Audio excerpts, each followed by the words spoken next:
sabi kasi ni Presidente noon na ang bigas ay ang isang kilo 20 pesos. Oh, 20. Hindi naman kaagad yun eh. Diba? Yung mga sinisisinyal ni Presidente, mga gago sila eh. Ba't sinisisi sila si Presidente? Hindi naman yung kasalanan. Hindi naman Kamusta kayo na dito sa Ilocos? Mabuti naman. Mabuti po. Nay, matanong ko lang po, no, simula po bang nanalo si Pangulong Bongbong Marcos, ano po ang pinagbago ditong lugar ninyo dito? Kung sa kumanda rito lawag, pati sa amin, pero medyo mahal na. Saan po kayo banda sa Ilocos? Doon sa Basto, Baroyan, Bangki. Ah, sa Banggi.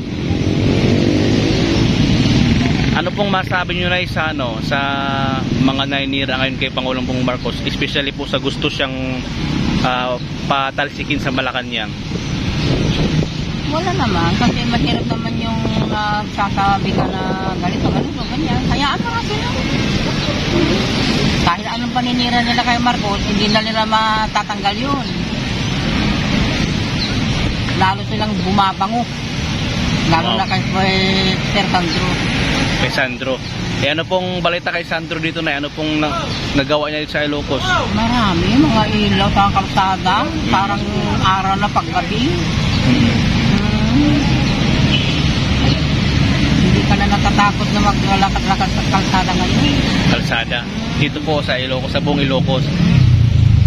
Pero meron pa daw ibang hindi nalalagyan yata. Ha? Meron pa daw ibang hindi nalalagyan ng mga ilaw dito sa Mandarin. Dito? Ewan ko tayo, parang winter yata. Nay, mabalik tayo kay Pangulong Marcos. Ano po masabi nyo sa pagtaas itong mga bilihin dito sa Pilipinas na sinisisi po si Pangulong Bongbong Marcos simula nung nakaupo siya? Sabi kasi ng mga anti-Marcos o itong ibang mga tao, simula na po si Marcos, nagtaas lahat ng bilihin, especially po itong bigas. Anong masabi ninyo, Nay? Hindi naman kasalanan si Presidente yun eh. Yung mga nagtitinda ang may kasalanan. Hindi. At saka yung mga nagtitinda, hindi mo masisisi kung mahal ang pagkuha nila, diba? Wala. Yung mga sinisisinyal ni Presidente, mga gago sila eh. Ba't sinisisi sila si Presidente? Hindi naman yung kasalanan. Hindi naman masikaso lahat yun. Hindi na lang ako pagka yung nakikinig ako ng balita. Oo. Ay, sabi ko mga ano yan. Parang wala silang pinag-aralan na sinisisi ako si Marcos. Ano? Kasalanan niya ba yun? Hindi.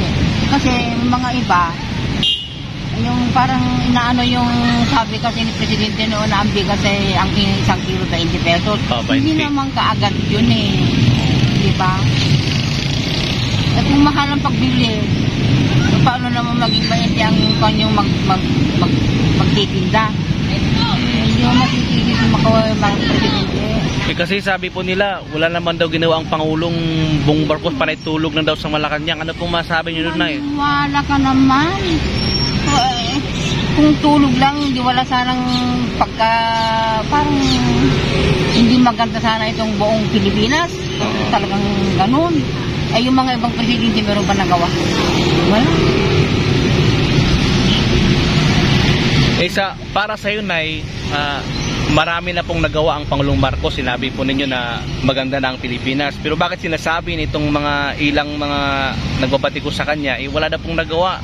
Lalo na pong lumubog itong Pilipinas. Siguro na po si Marcos. Anong masabi nyo, Nay? Ewan ko ba? Sa kanila, nagsasabi.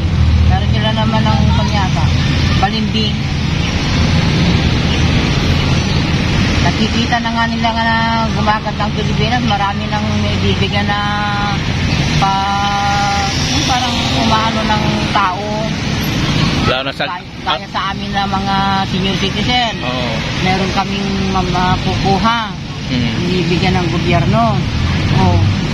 Nung mga ibang presidente, meron bang ganun? Wala. Pero noon lang si Apo Lakay, yung tatay niya, marami din, panahon nyo. Hindi pa uso yung mga nagbibigyan ng mga ayuda, ganun. Ano lang, 13-month pay lang nabigay. Ngayon, Bakit nagkaroon na ng gano'n? Ano? Tulong. Oo. Tulong sa mga tao, sa mga senior. Na ito ba, bilang isang taga Ilocos, naniniwala ba kayo na pinabayaan ni Pangulong Bongbong Marcos itong lugar ninyo dito? Norte? Oo. Hindi. Kung pinabayaan bakit? Kung naman ewan ko lang yung mga tao nagsasabi kung gano'n. Pero sa akin hindi. Maganda naman ang sistema.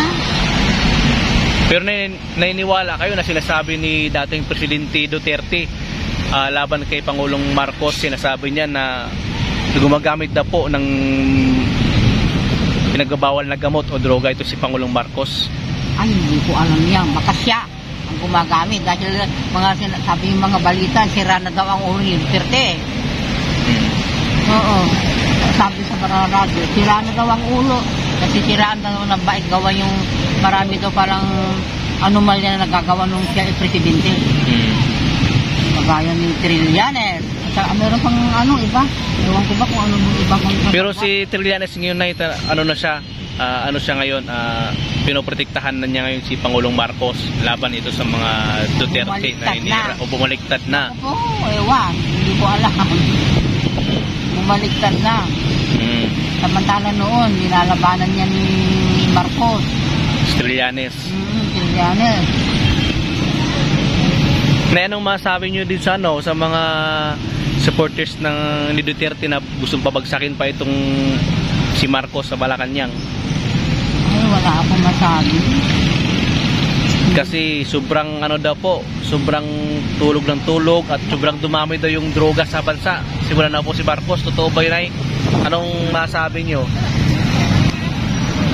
Kung tutusin lang, yun paninira lang sa mga Marcoses. Yun. Hindi mo naman masasabi, baka naman sa mga nakatataas pa ang ng mga drone. Nay, kunyari mapanood ito ni Pangulong Marcos, anong gusto niyo sabihin sa kanya? May mensahe pa kayo sa ating Pangulo? Masasabi ko rin sa kanya, dito na sa camera, Nay, dito sa camera. Magiging matapang siya. Yun lang. Saka yung mga sabi-sabi ng mga tao, ayaan lang niya.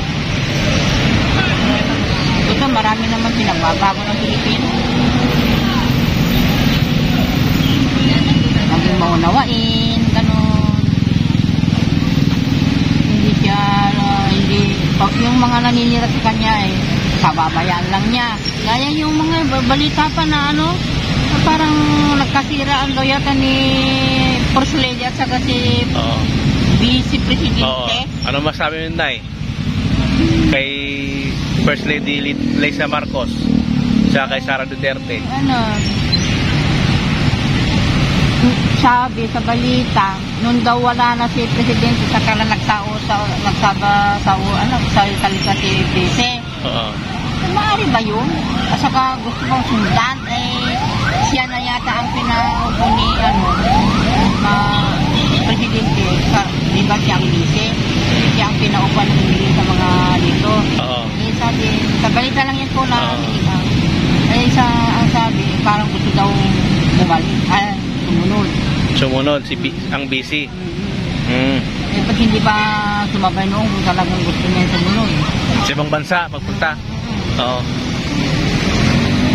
Presidente, pinagkatiwala daw niya kay BC, ito, dito. Oo. Yan naman sabi ng balita sa radyo. Ayun. So, Nay, anong masabi nyo, last na tanong, anong masabi nyo sa mga naninira kay Pangulong Marcos? Hayaan mo lang yan. Ganyan lang sila yan. Hindi nila masisira yan si Marcos.